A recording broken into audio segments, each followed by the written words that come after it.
Chapter 23. Curdie and his mother.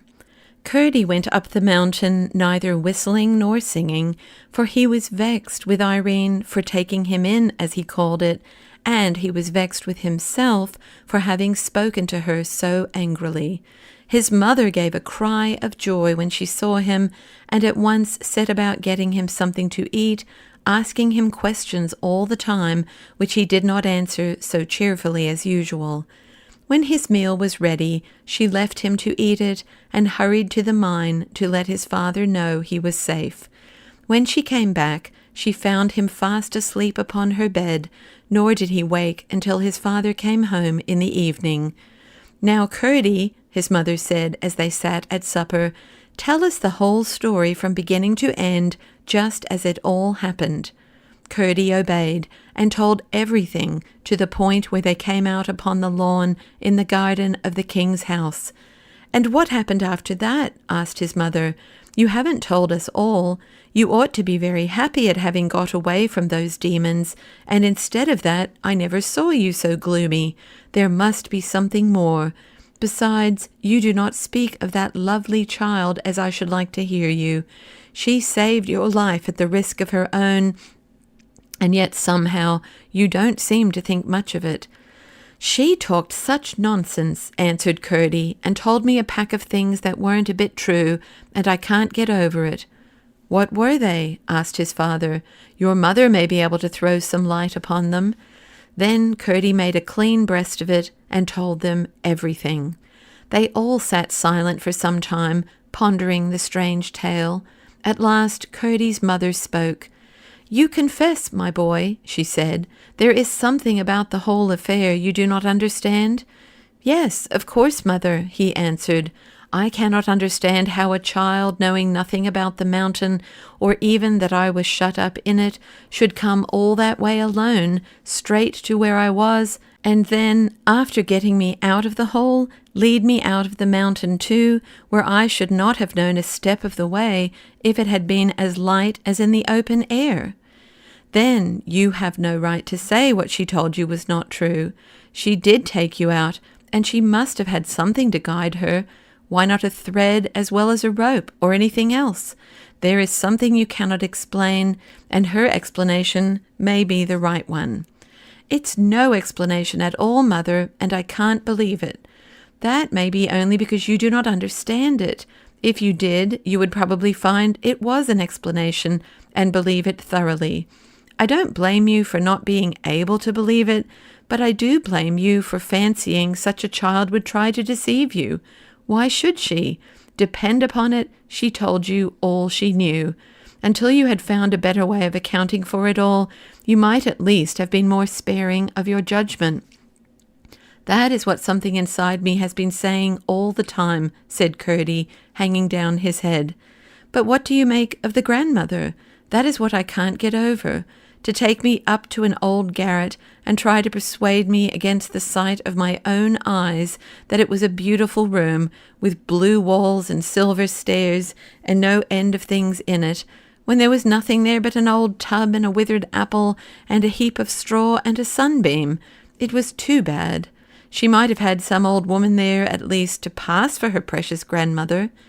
"Didn't she speak as if she saw those other things herself, Curdie?" "Yes, that's what bothers me.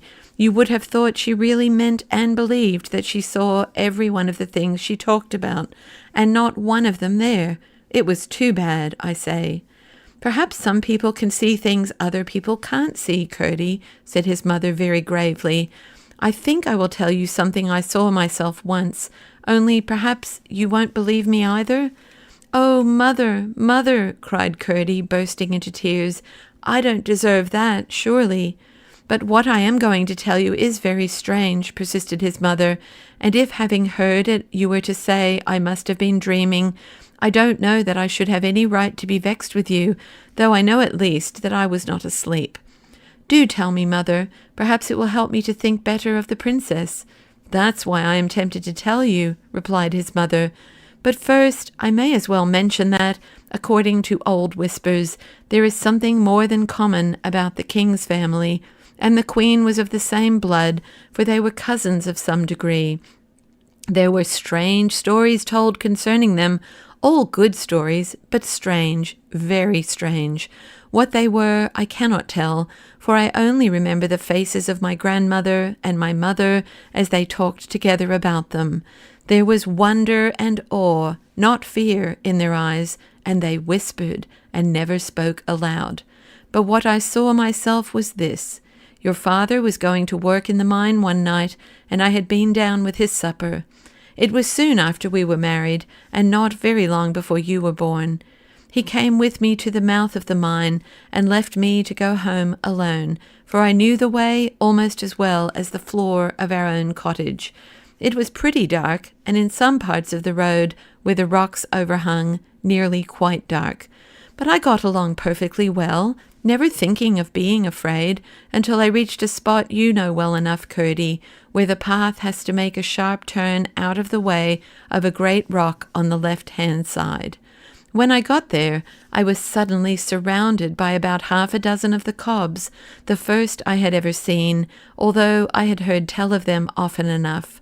One of them blocked up the path, and they all began tormenting and teasing me in a way it makes me shudder to think of even now. "If I had only been with you," cried father and son in a breath. The mother gave a funny little smile and went on. "They had some of their horrible creatures with them too, and I must confess I was dreadfully frightened. They had torn my clothes very much, and I was afraid they were going to tear myself to pieces, when suddenly a great white soft light shone upon me. I looked up.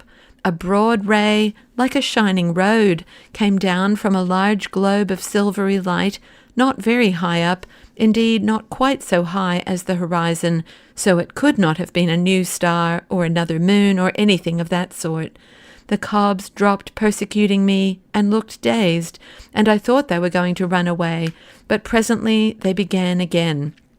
The same moment, however, down the path from the globe of light came a bird shining like silver in the sun. It gave a few rapid flaps first, and then, with its wings straight out, shot, sliding down the slope of the light.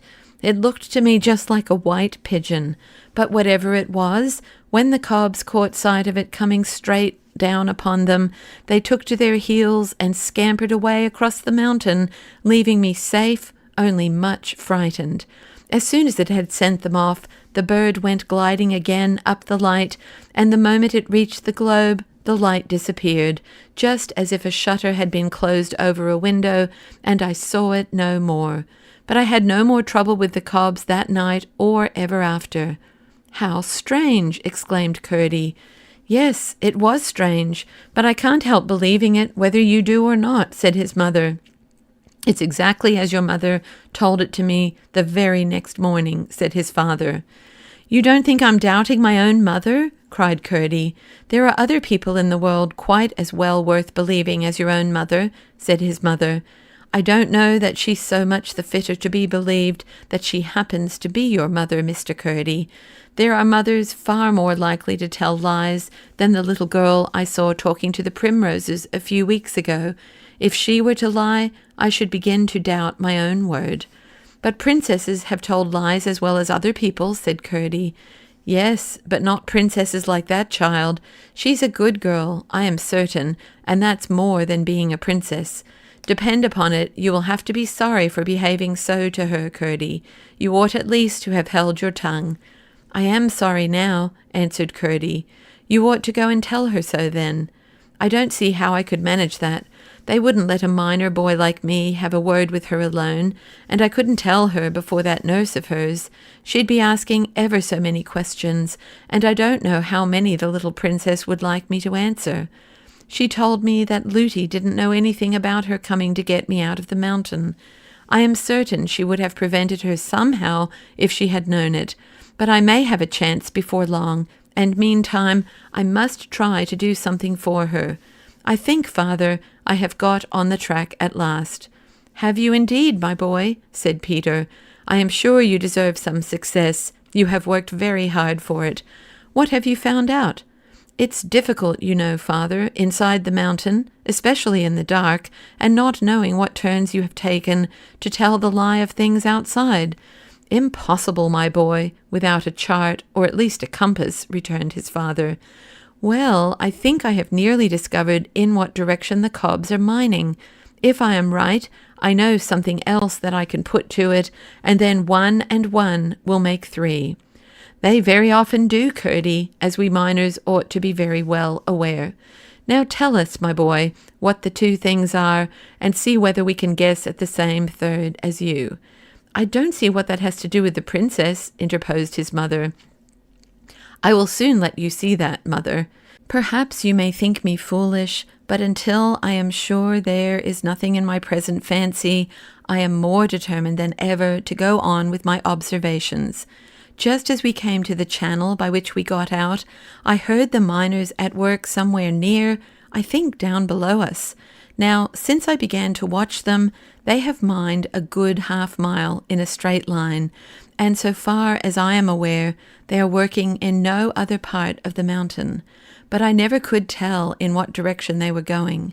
When we came out in the king's garden, however, I thought at once whether it was possible they were working towards the king's house, and what I want to do tonight is to make sure whether they are or not. I will take a light with me." "Oh, Curdie," cried his mother, "then they will see you." "I'm no more afraid of them now than I was before," rejoined Curdie, "now that I've got this precious shoe. They can't make another such in a hurry, and 1 bare foot will do for my purpose. Woman as she may be, I won't spare her next time, but I shall be careful with my light, for I don't want them to see me. I won't stick it in my hat." "Go on, then, and tell us what you mean to do." "I mean to take a bit of paper with me and a pencil and go in at the mouth of the stream by which we came out. I shall mark on the paper as near as I can the angle of every turning I take until I find the cobs at work, and so get a good idea in what direction they are going. If it should prove to be nearly parallel with the stream, I shall know it is towards the king's house they are working. And what if you should? How much wiser will you be then? Wait a minute, mother dear. I told you that when I came upon the royal family in the cave, they were talking of their prince, Harelip they called him, marrying a sun-woman, that means one of us, one with toes to her feet. Now, in the speech one of them made that night at their great gathering, of which I heard only a part, he said that peace would be secured for a generation at least by the pledge the prince would hold for the good behavior of her relatives.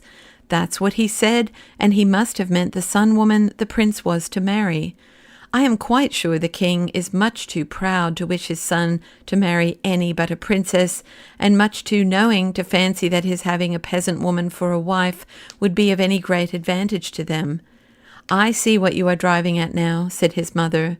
But, said his father, our king would dig the mountain to the plain before he would have his princess the wife of a cob, if he were 10 times a prince.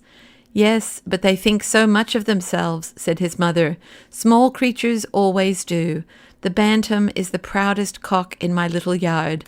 And I fancy, said Curdie, if they once got her, they would tell the king they would kill her except he consented to the marriage. They might say so, said his father, but they wouldn't kill her. They would keep her alive for the sake of the hold it gave them over our king. Whatever he did to them, they would threaten to do the same to the princess. And they are bad enough to torment her just for their own amusement. I know that, said his mother. Anyhow, I will keep a watch on them and see what they are up to, said Curdie. It's too horrible to think of. I daren't let myself do it, but they shan't have her, at least if I can help it. So, mother dear, my clue is all right. Will you get me a bit of paper and a pencil and a lump of peas pudding, and I will set out at once? I saw a place where I can climb over the wall of the garden quite easily. You must mind and keep out of the way of the men on the watch, said his mother. That I will. I don't want them to know anything about it. They would spoil it all. The cobs would only try some other plan. They are such obstinate creatures. I shall take good care, mother. They won't kill and eat me either, if they should come upon me, so you needn't mind them. His mother got him what he had asked for, and Curdie set out. Close beside the door by which the princess left the garden for the mountain stood a great rock, and by climbing it, Curdie got over the wall. He tied his clue to a stone just inside the channel of the stream and took his pickaxe with him. He had not gone far before he encountered a horrid creature coming towards the mouth. The spot was too narrow for two of almost any size or shape, and besides, Curdie had no wish to let the creature pass. Not being able to use his pickaxe, however, he had a severe struggle with him, and it was only after receiving many bites, some of them bad, that he succeeded in killing him with his pocket knife. Having dragged him out, he made haste to get in again before another should stop up the way. I need not follow him farther in this night's adventures. He returned to his breakfast, satisfied that the goblins were mining in the direction of the palace, on so low a level that their intention must, he thought, be to burrow under the walls of the king's house and rise up inside it, in order, he fully believed, to lay hands on the little princess and carry her off for a wife to their horrid harelip.